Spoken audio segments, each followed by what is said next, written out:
Hi hello అండి. Welcome to our channel Sujji homemade. ఇవాళ మనం ప్రిపేర్ చేసుకునే రెసిపీ వచ్చేసి ఇన్స్టెంట్ టొమాటో పికిల్.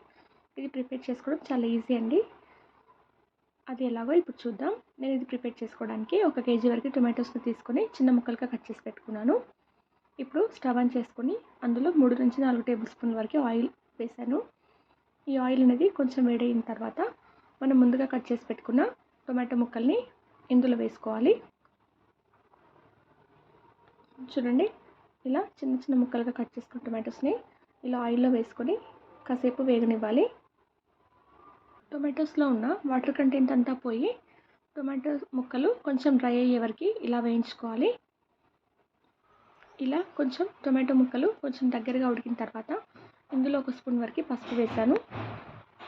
ఆ తర్వాత 10 నుంచి 12 వరకు వెల్లుల్లిని అలాగే కరివేపాకుని కూడా ఇందులో వేసి కాసేపు ఉడకనివ్వాలండి. ఇలా వేసిన తర్వాత ఒకసారి ఇలా కలుపుకోవాలండి, మొత్తం అడుగు పట్టకుండా. ఇలా మొత్తం కలిపిన తర్వాత ఇందులో నేను 100 గ్రామ్స్ వరకు చింతపండుని తీసుకున్నాను. చూడండి, చింతపండు కూడా ఈ టొమాటోస్ నుంచి వచ్చే వాటర్ వల్ల చింతపండు కూడా ఇందులోనే ఉడుకుతుంది. ఆ తర్వాత 1 స్పూన్ వరకు ఇందులో జీలకర్రని వేశాను. 1 కేజీ టొమాటోస్కి 100 గ్రామ్స్ చింతపండు కరెక్ట్గా సరిపోతుందండి. ఇప్పుడు మనం స్టవ్ ఆన్ చేసుకొని ఒక ప్యాన్ పెట్టుకొని అందులో 2 స్పూన్ల వరకు జీలకర్రని 1 స్పూన్ వరకు మెంతులను వేసి వేయించుకోవాలి. నేను దీంతో జీలకర్ర మెంతం పొడి ప్రిపేర్ చేసుకుంటున్నానండి. ఈ టొమాటో పికిల్లో జీలకర్ర మెంతం పొడి వేయడం వల్ల చాలా టేస్టీగా ఉంటుంది. చూడండి, ఇలా ఫ్రై చేసుకున్నాక దీన్ని గ్రైండ్ చేసి పెట్టుకోవాలి. ఒకసారి మనం మూత తీసి టొమాటోస్ ఉడికాయో లేదో ఒకసారి చెక్ చేసుకోండి. టొమాటో ముక్కల్ని ఇలాగే ఒక 5 నిమిషాల వరకు ఉడికించుకున్నానండి. చూడండి, ఇప్పుడు మూత తీసి ఇలా ఓపెన్ చేసి చూస్తే ఇవి కొంచెం సాఫ్ట్ అయిపోయాయి ఇంతకు ముందు కంటే. కొన్ని టొమాటో ముక్కలు అక్కడక్కడ ఉడకకుండా ఉన్నట్లయితే వీటిని ఇలా స్పూన్తో ప్రెస్ చేసి పెట్టుకుంటే ఈజీగా అన్నీ ఉడికిపోతాయండి. నేను ఒకసారి ఇలా మొత్తంగా ఒకసారి ప్రెస్ చేశాను స్పూన్తో.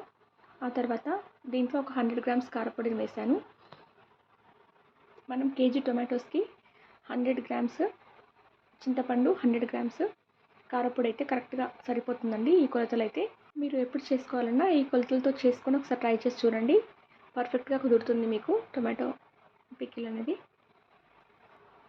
ఇలా మొత్తం కలిపిన తర్వాత ఇందులో మనం 50 గ్రాముల వరకు సాల్ట్ని వేసుకోవాలండి. మీ టేస్ట్కి తగ్గట్టుగా మీరు సాల్ట్ యూజ్ చేయొచ్చు. సాల్ట్ వేసిన తర్వాత కూడా మీరు మొత్తం కలిసేలాగా కలుపుకోండి. ఇలా సాల్ట్ వేసి మొత్తం కలిపిన తర్వాత స్టవ్ ఆఫ్ చేసి పెట్టుకొని దీన్ని కాసేపు చల్లారనివ్వాలి. చల్లారిన తర్వాత మనం మిక్సీ జార్లో వేసుకొని ఇది గ్రైండ్ చేసుకోవాలండి. ఈ రెసిపీ మీకు ఒకవేళ నచ్చినట్లయితే లైక్ చేయండి, షేర్ కూడా చేయండి, సబ్స్క్రైబ్ చేసుకోవడం మాత్రం మర్చిపోకండి. చూడండి, ఇలా మిక్సీ జార్లో వేసి దీన్ని ఎక్కువ మెత్తగా పేస్ట్లా కాకుండా కొంచెం కచ్చా పక్కగా వేసుకోండి. ఆ తర్వాత స్టవ్ ఆన్ చేసుకొని ఒక ప్యాన్ పెట్టుకొని అందులో 2 స్పూన్ల వరకు ఆయిల్ వేసుకుంటున్నాను.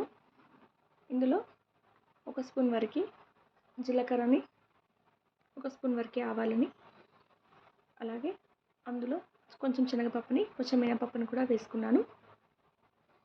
అలాగే కొంచెం ఎండుమిర్చిని, కరివేపాకుని కూడా వేసుకొని ఇలా పోపుని ప్రిపేర్ చేసుకోండి. ఇలా చేసిన తర్వాత మనం ముందుగా ప్రిపేర్ చేసుకున్న జీలకర్ర మెంతం పొడిని 1 స్పూన్ వరకు ఇందులో వేసుకుంటే టేస్ట్ చాలా బాగుంటుంది. మీరు కావాలంటే టొమాటో ఉడికేప్పుడు కూడా అందులో కూడా వేసుకోవచ్చు జీలకర్ర మెంతం పొడి. చూడండి, ఇందులోనే 1/2 స్పూన్ వరకు పసుపుని వేశాను. ఆ తర్వాత మొత్తం ఇలా కలపాలి. ఇలా మొత్తం కలిపిన తర్వాత మనం ముందుగా ప్రిపేర్ చేసుకున్న టొమాటో పేస్ట్ని ఇందులో వేసుకొని కొంచెం ఆయిల్లో ఉడకనివ్వాలండి. ఇలా మనం ఆయిల్లో ఉడికించుకోవడం వల్ల ఎక్కువ రోజుల వరకు మనకి పాడవకుండా ఉంటుంది. కాబట్టి మరీ ఎక్కువగా కాకుండా ఒక 2 నిమిషాల వరకు ఇలా మొత్తం ఆయిల్ మొత్తం పట్టేలాగా ఇలా కలుపుకొని ఒక 2 మినిట్స్ వరకు ఉడికించుకోవాలి. ఫస్ట్ టైం మీరు నా ఛానల్ని చూసే వాళ్ళైతే తప్పకుండా సబ్స్క్రైబ్ చేసుకోండి. సబ్స్క్రైబ్ చేసుకొని పక్కన బెల్ ఐకాన్ నొక్కడం వల్ల నా రెగ్యులర్ నోటిఫికేషన్స్ అనేవి మీకు వస్తాయి. మీకు ఒకవేళ నా రెసిపీ నచ్చినట్లయితే లైక్ చేయండి, షేర్ కూడా చేయడం మర్చిపోకండి. నేను మార్నింగ్ 10 to 11 కానీ ఈవినింగ్ 6 to 8 మధ్యలో కానీ వీడియోస్ పోస్ట్ చేస్తూ ఉంటాను. ఈ రెసిపీ మీకు నచ్చినట్లయితే లైక్ చేయండి. మీకు ఎలా అనిపించింది అనేది నాకు కామెంట్ సెక్షన్లో చెప్పండి. మీరు కూడా ఒకసారి ట్రై చేసి చూడండి. థ్యాంక్ యూ ఫర్ వాచింగ్ అండి.